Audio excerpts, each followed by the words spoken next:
মহিলা লটের মাল হচ্ছে অর্ধেক দাম। মানে ৳১০০ স্কয়ার ফিট হলে ওটার দাম হচ্ছে ৳৫০। ফ্যান চলতেছে আর এই গরম, রোদের তাপ আপনার পানি তো জলীয় বাষ্প হয়ে উড়ে যাবে। উনি মাল ডেলিভারি একদম বাসা পর্যন্ত পৌঁছায় দিবে। আমার দোকানের বাহিরে বিক্রি হচ্ছে ৳১০৫ করে।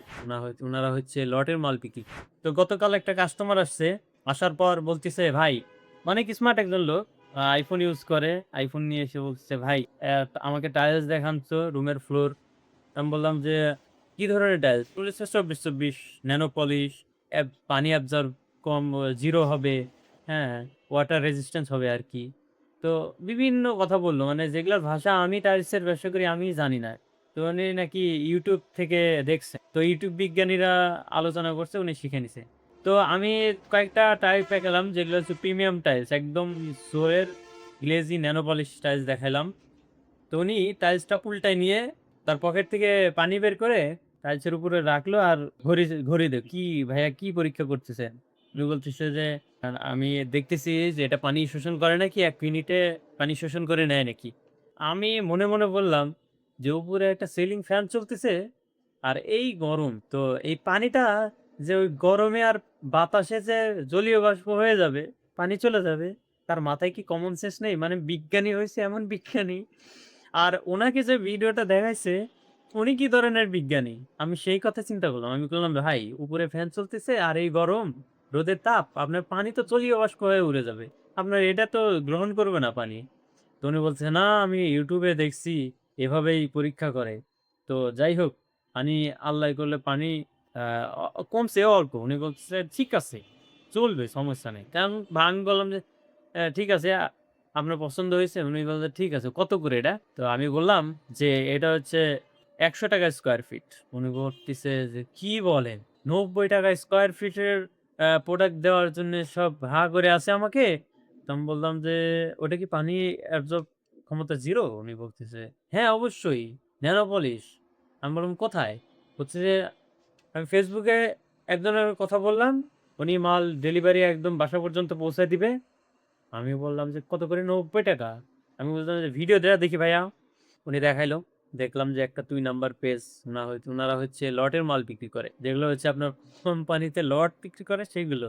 ওইগুলা লটের মাল হচ্ছে অর্ধেক দাম। মানে ৳১০০ স্কয়ার ফিট হলে ওটার দাম হচ্ছে ৳৫০। আর ওই মালের মধ্যে তো কোনো গ্যারান্টি নাই। ওই মালের কার্টুনে দেখা গেল ৪ টে ৪ টে কার্টুন হয় ৩ পিসই ভাঙা থাকবে।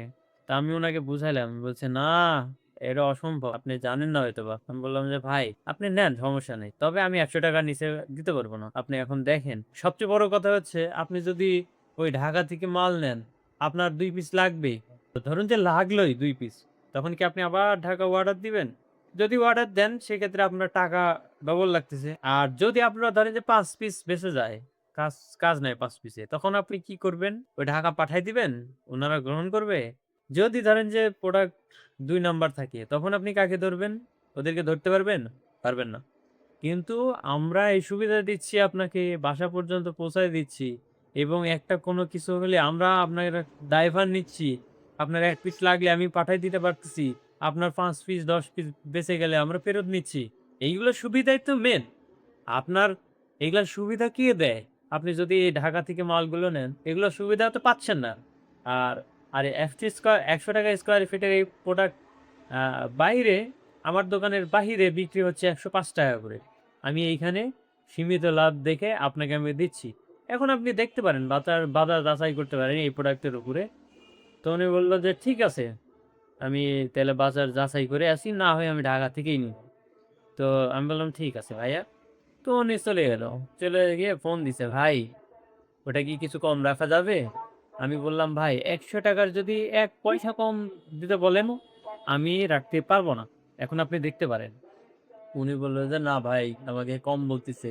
আমি বলি, কম বলতেছে আপনি নিয়ে নেন। আপনি আমাকে ফোন দিছেন, এটা তো আপনার সময় নষ্ট হচ্ছে। আপনি নিয়ে চলে যান।" উনি বলছেন যে, "না ভাই আপনার কাছ থেকেই নিবো।" মানে আমাকে ইমপ্রেস করার চেষ্টা করতেছে যে আমার কাছ থেকেই নিবে। তা আমি তো বুঝে গেছি যে আমি যে ৳১০০ স্কয়ার ফিট দিছি, এর কম একটা মানুষও একটা দোকানদারও দিতে পারবে না। এটা চ্যালেঞ্জ। তো এরকম অদ্ভুত কিছু কাস্টমার আছে যাদেরকে আসলে হ্যান্ডেল করা অনেক কষ্টকর।